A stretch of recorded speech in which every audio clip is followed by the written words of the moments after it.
Bien, y continuamos aquí con su programa La Voz de la Fiscalía.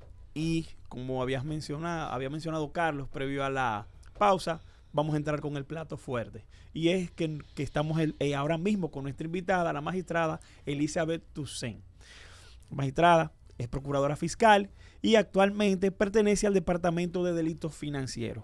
¿Y quién más para tratar el tema de hoy? ¿Y cuál es el tema de hoy? Bueno, el tema de hoy es cómo evitar caer en la trampa de las estafas económicas. Así que le damos la bienvenida a la magistrada Elizabeth Toussaint. Bienvenida, magistrada. Bienvenida, magistrada. Bueno, muchas gracias por la invitación y gracias también a las personas que nos sintonizan a través de la radio, a los radioescuchas. Gracias a usted por aceptar esta visita y por tratar, ¿verdad?, de orientar a las personas con este tema, como mencionaba Carlos al principio, un tema un poquito delicado. Magistrada, nosotros tenemos como de costumbre, nosotros somos abogados, algunos fiscales, ¿verdad?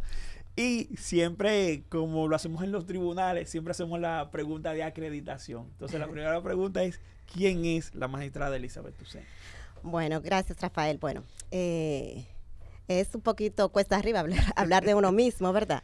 Sí. Pero ciertamente soy Ministerio Público, tenemos alrededor de 20 años dentro de la institución, entre ser inicialmente secretaria auxiliar de la Procuraduría, posteriormente concursamos en el primer concurso que se hizo para fiscalizadores, el PIF, en el 2006.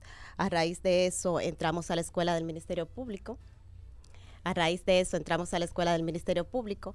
Luego, posteriormente, ya egresada de la Escuela del Ministerio Público, entramos en materia a ejercer la función como tal, en la cual estuvimos durante un tiempo ejerciendo como fiscal del Departamento de Violencia de Género, también del Departamento de Litigación, Departamento de Crímenes y Delitos contra la Propiedad, Departamento de Delitos de Alta Tecnología. También estuvimos en, el Departamento de Litigación Inicial también un tiempo, el Departamento de Drogas Narcóticas también estuvimos ahí, Departamento de Falsificaciones. Bueno, y si continúo sí. No voy a terminar. Ya por último, estamos directamente en la Unidad de Investigación de Delitos Financieros, pero sí hemos tenido una trayectoria dentro de la carrera como tal en diferentes departamentos. Sí, así es.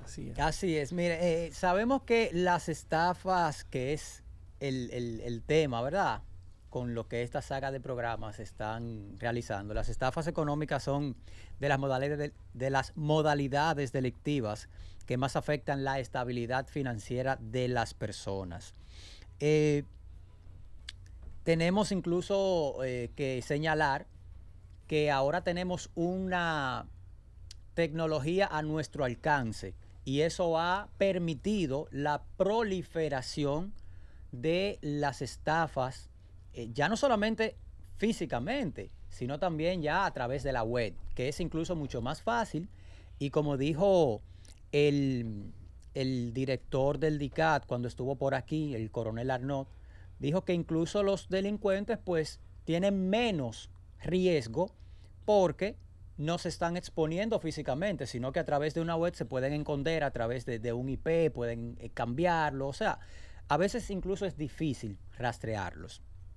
Magistrada, pero ¿qué es esto de estafa?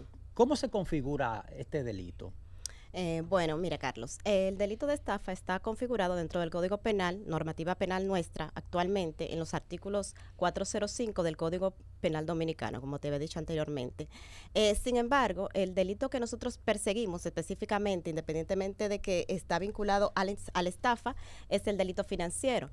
¿Y por qué hablo de delito financiero? Porque específicamente nuestra unidad, la Unidad de Investigación de Delitos Financieros, se dedica a perseguir los delitos financieros o delitos económicos, que son más bien los delitos que afectan directamente el patrimonio y la economía de las personas. Como dijo Rafael hace un ratico, tras bastidores, el bolsillo de las personas. Perfecto. Entonces, siempre tenemos que decir, ya que usted dice que el departamento donde está ahora mismo, pues más se dedica a esos delitos económicos.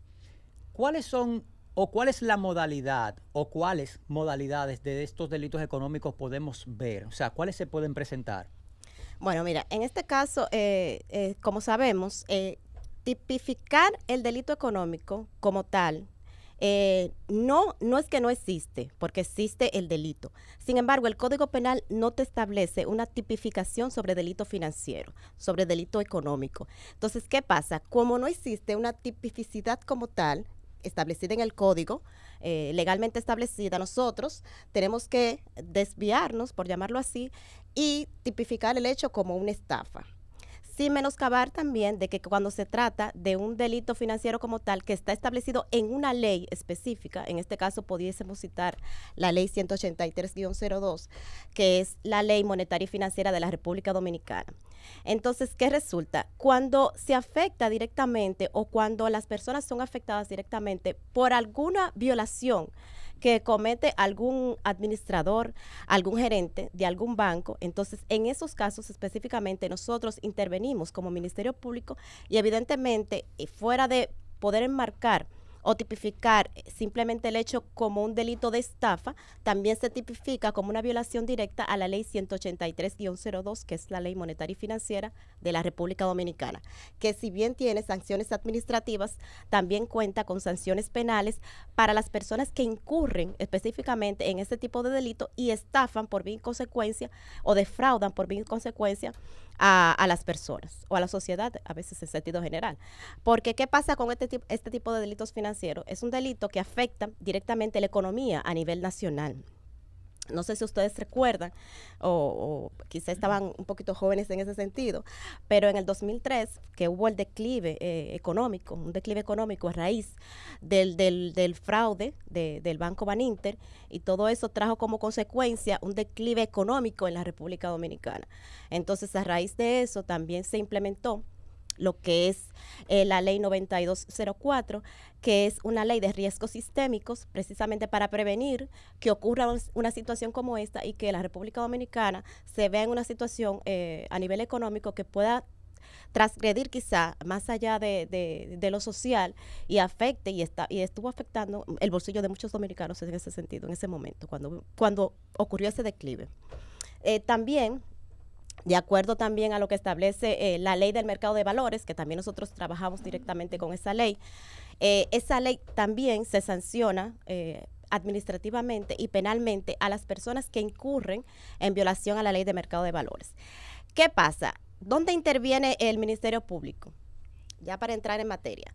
Cuando una persona es estafada o hace inversiones X en una empresa X o con una persona física X, y resulta que mediante ese contrato de inversión, porque por lo general se le prepara una especie de contrato de inversión, donde supuestamente el inversionista o la víctima o la persona afectada invierte determinada suma de dinero con el objetivo de obtener beneficios. Pero ¿qué pasa? Esos beneficios puede que lo esté recibiendo durante un tiempo X, durante un mes, durante 2 meses, 3 meses. Resulta que luego viene el declive y luego esa persona que ya no está percibiendo sus recursos, inmediatamente le hace el reclamo quizá a la empresa, a la entidad moral, a la entidad jurídica, perdón, o a la persona física, y ahí es que viene la situación donde tú te das cuenta que has sido estafado producto de una inversión que tú has realizado con unos beneficios cuantiosos que tú dices, wow, pero me van a dar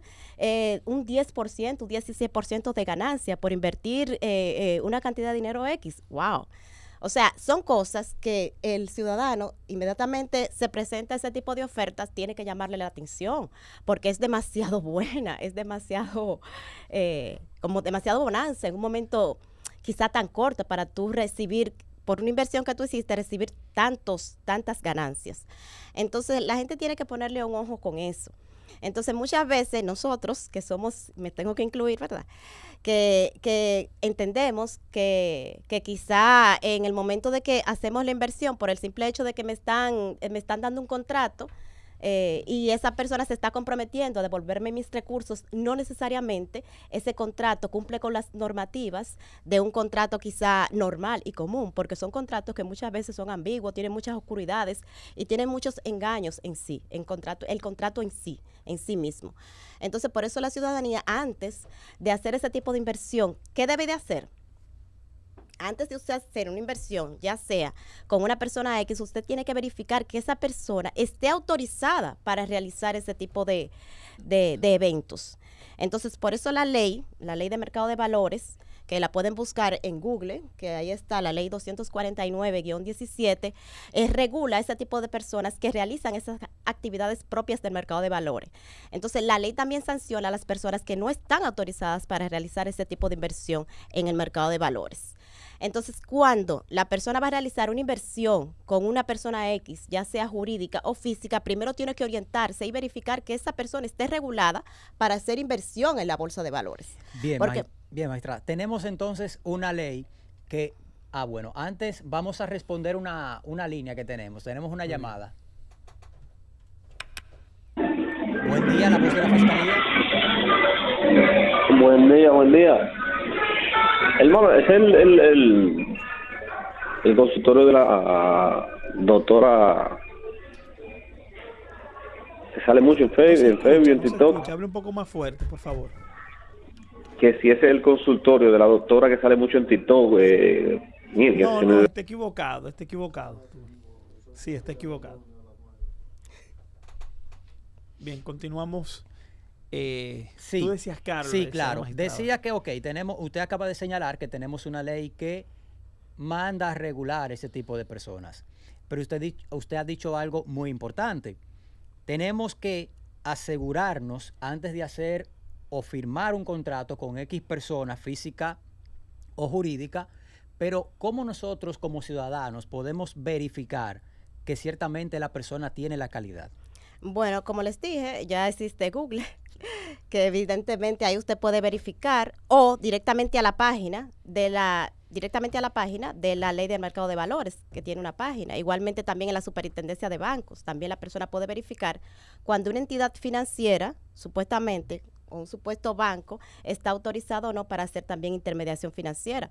No sé si ustedes han observado que cuando uno va a los bancos, ellos tienen una especie de recuadro donde dice autoridad registrada o banco registrado en la Superintendencia de Bancos. Eso también se pueden también entrar directamente a la página oficial de la Superintendencia de Bancos y verificar si esa persona está o esa entidad está autorizada o no para realizar intermediación financiera. Pero también, como les dije, pueden acceder directamente, entonces, en el caso de que sea una inversión en el mercado de valores, directamente en la página de la Superintendencia del Mercado de Valores. Obligatoriamente tenemos que ir a un web, hecho, claro, obligatoriamente, pero te decía que obligatoriamente nos llega a la memoria, a la verdad, casos que sucedieron hace unos 2, 3 años, en donde las personas pues confiaban en otra persona que le decía, mira, yo te puedo multiplicar la inversión que tú tienes, y como usted señaló en un momento, magistrada, te puedo dar un 15, un 20%, un 30% en tan solo un mes. Eso es así. Óyeme. Bueno. Sí, realmente es muy curioso todavía que hoy en día, ¿verdad?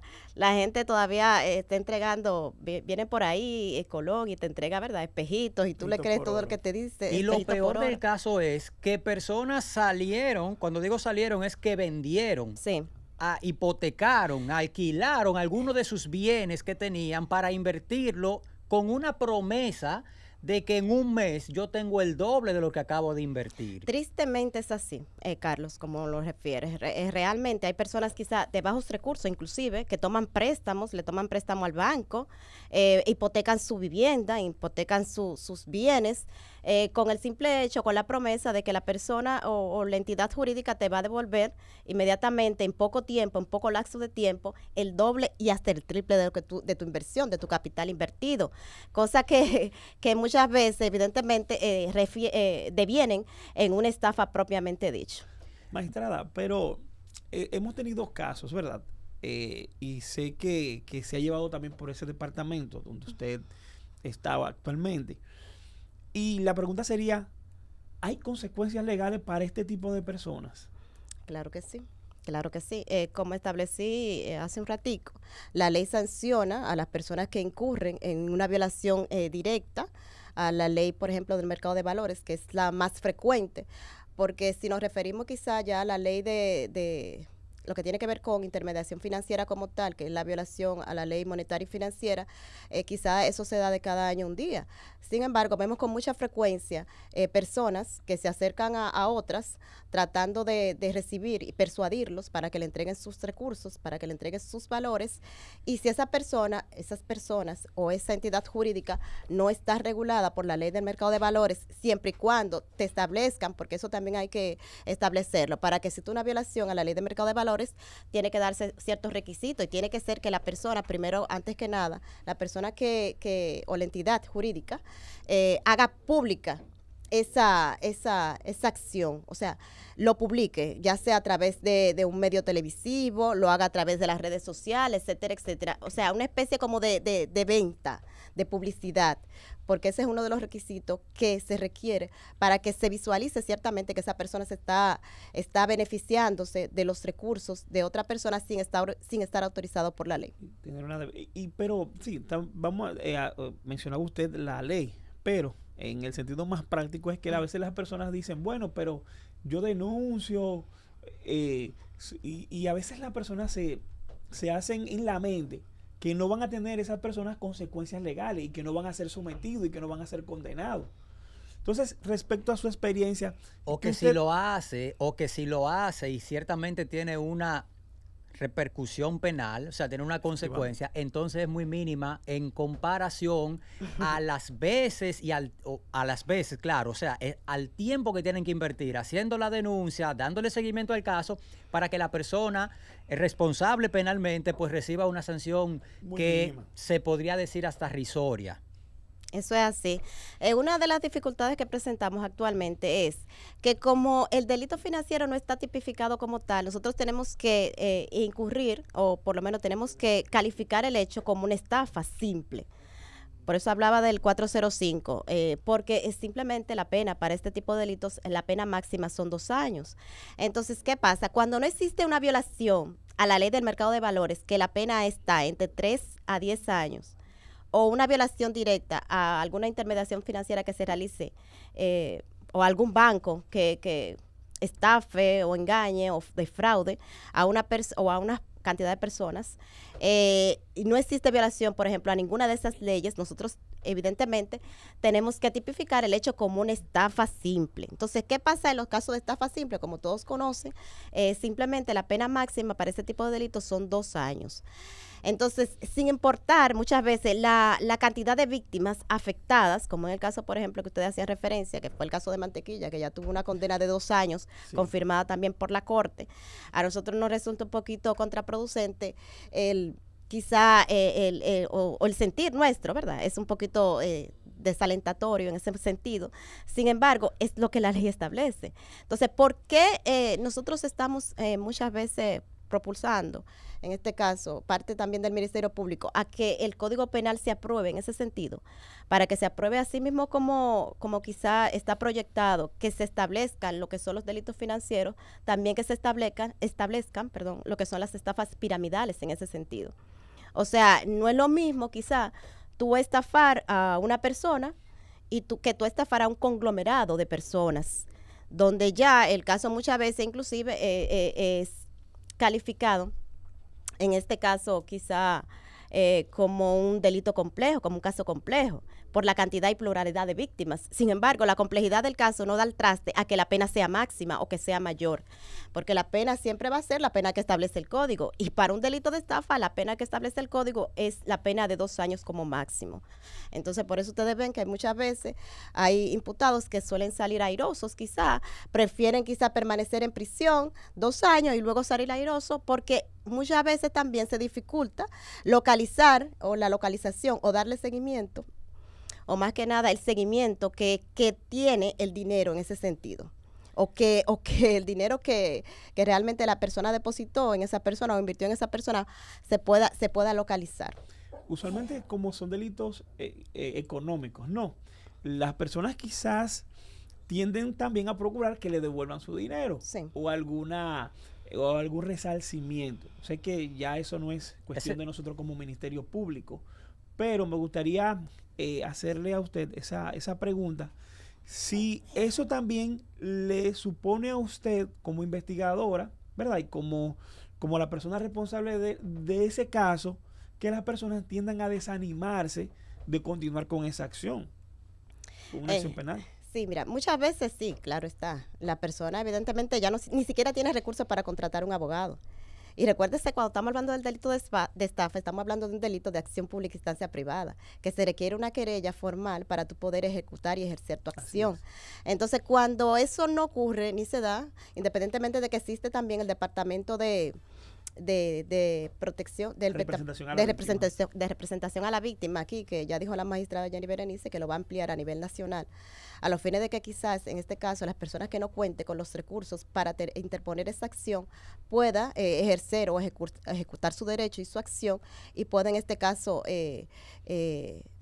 formar parte quizá de esa demanda o de esa querella directamente para obtener evidentemente los beneficios pecuniarios en el caso de que la persona se le pueda decomisar, ¿verdad?, algún bien, y con este bien entonces a esas víctimas se le pueda resarcir producto de ese ilícito cometido por esa persona.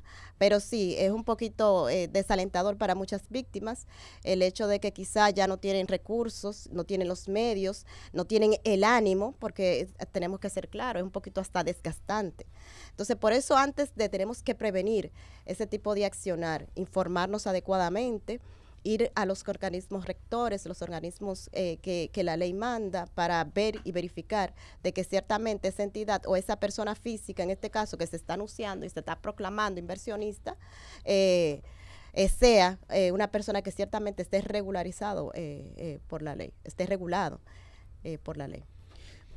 Y es que, por lo general, en este tipo de maniobras fraudulentas, que tienen como objetivo captar el dinero de las personas, vemos a uno que es el que enseña, pero yo siempre me he preguntado si realmente es una sola persona quien hace todo este entramado, porque siempre vemos a una persona que es la que sale en el televisor, que es la que es señalada, que es la que está dando la cara en las promociones que hace, pero ¿realmente es una sola persona?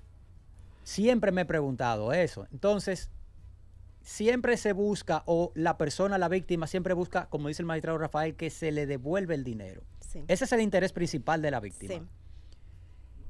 Y el magistrado, incluso Rafael, hablaba de, o usted, que hablaba de que con un nuevo código penal que tipifique estas maniobras, pues se le busque el decomiso, la cosa. Pero esas personas que están dando la cara, ¿realmente ponen ese efectivo, ese dinero en un banco, en algo que pueda ser localizable? No. Porque ahí es que está el tema. No, ahí está el detalle. El rastreo de ese dinero. El rastreo. Las terceras personas, exacto, las terceras personas que se involucran dentro de esa organización criminal.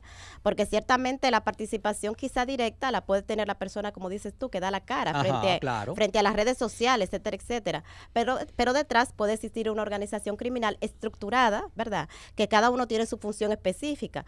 Porque, por ejemplo, nosotros tuvimos casos de que los tenemos todavía en justicia, ese proceso, donde están involucradas alrededor de 6 personas. Uno se encargaba de invertir en criptomonedas, otro hacía inversiones en la bolsa de valores, otro hacía inversiones de compra de bienes, inmuebles, etcétera, etcétera. O sea, cada uno tenía una participación específica. Otra persona se encargaba ya de manejar, como les dije, el asunto de la cripto, hacía inversiones en ese sentido.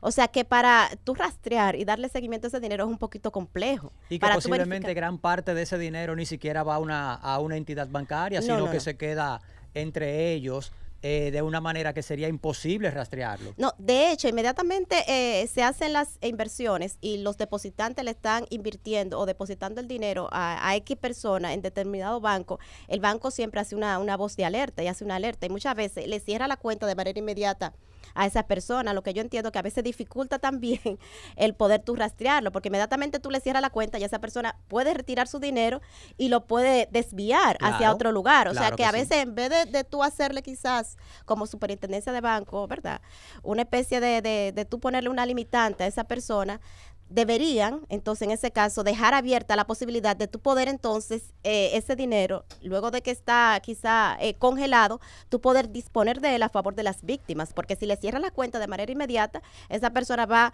a retirar el dinero y, evidentemente, a desviarlo para otro lugar, lo que está pasando actualmente. Entonces, ese mecanismo de acción, que es bueno siempre tener ese canal de comunicación directamente con la superintendencia de banco cuando se dan esos tipos penales directamente sobre esos imputados o esos acusados, para que se tomen medidas preventivas a los fines de que ese dinero quizá pudiese mantenerse todavía en el banco y no pueda quizá esa persona poder sustraerlo y desviarlo hacia otro lugar, que es lo que se hace en la mayoría de los casos, y por eso es tan dificultoso poder rastrear el dinero de las víctimas.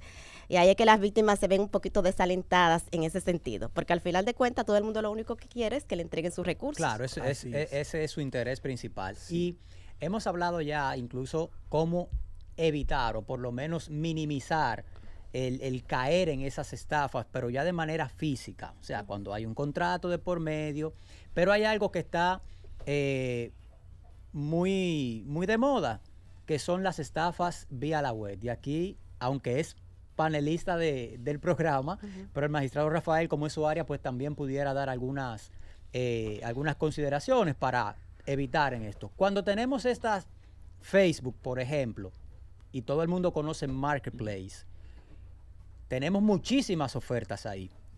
¿Cómo podemos nosotros como ciudadanos evitar o por lo menos tratar de minimizar la posibilidad de caer en una estafa vía la web? Sí, bueno, un caso, hay muchas aristas, la verdad, respecto a ese caso, que es que bien decía la magistrada, a veces no hay forma de uno saber si qué etiqueta lleva. Sí, ciertamente la magistrada establecía, decía, bueno, tú puedes consultar en la web si una persona está capacitada para hacer inversiones en la bolsa de valor, etcétera. Pero esa estafa por Marketplace no es lo mismo. No es lo mismo. No sé cuál sería la consideración de la magistrada respecto a que también ha trabajado esos casos de ese tipo de prevención, de ese tipo de delitos. Porque a mi juicio es difícil ver si una persona es vendedora o no.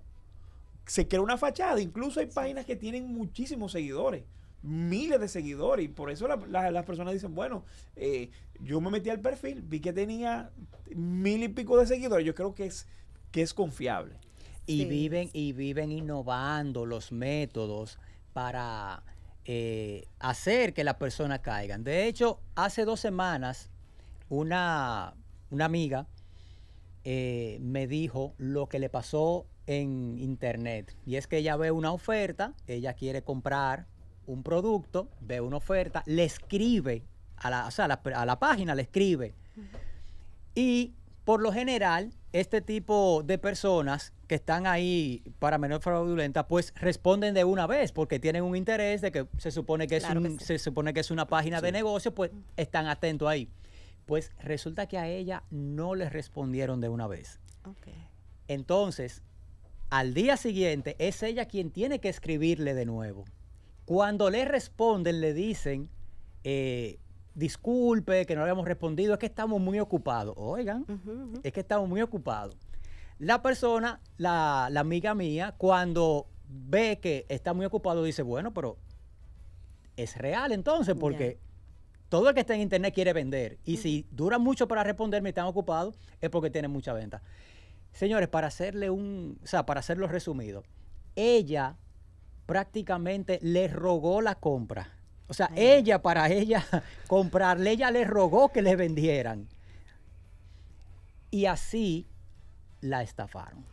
O sea, que no solamente se queda con el típico, tú me escribes, yo te respondo de una vez, sino que hasta utilizan el método de déjame ponerte a ti, que sea quien me caiga atrás para rogarme una venta, y al final es una estafa también. Sí, pero si ustedes observan, por ejemplo, en Instagram, cuando ustedes ven también esas ofertas tan tentadoras, porque te ponen un precio que es irrisorio, como decía Rafael en un momento. O sea, cuando tú ves esas ofertas así que son tan buenas, tú tienes que hacer, como digo yo, un ojo visor y prestarle atención a eso, inmediatamente hacer una alerta. Entonces, en ese sentido, ellos te limitan las páginas, te limitan los comentarios. Ahí tú no puedes observar ni ver qué comenta la persona. Y evidentemente, cuando ellos te limitan esos comentarios, tú también tienes que hacer una voz de alerta, o una voz de alerta, porque quizá... Exacto. no sé, manifestaron por alguna vía, pero digo ojo visor porque inmediatamente eso te da a ti al traste a que ciertamente se puede tratar de una estafa. Así es. Muchísimas gracias a la magistrada Elizabeth Ucén, que estuvo con nosotros por aquí. Señores, cuando el tema está interesante, el tiempo como que pasa rápido. Sí. Rafael, hemos llegado a la parte final del programa del día de hoy. Lamentablemente, porque está bien interesante. Pero son compromisos. Así son es. Claro. Nosotros no tenemos más nada que desearles que tengan todos un feliz fin de semana. Pórtense bien, apelen siempre a la prudencia y que Dios les bendiga. Sintonicen una vez más La Voz de la Fiscalía el próximo sábado. CBN 92.5. Hemos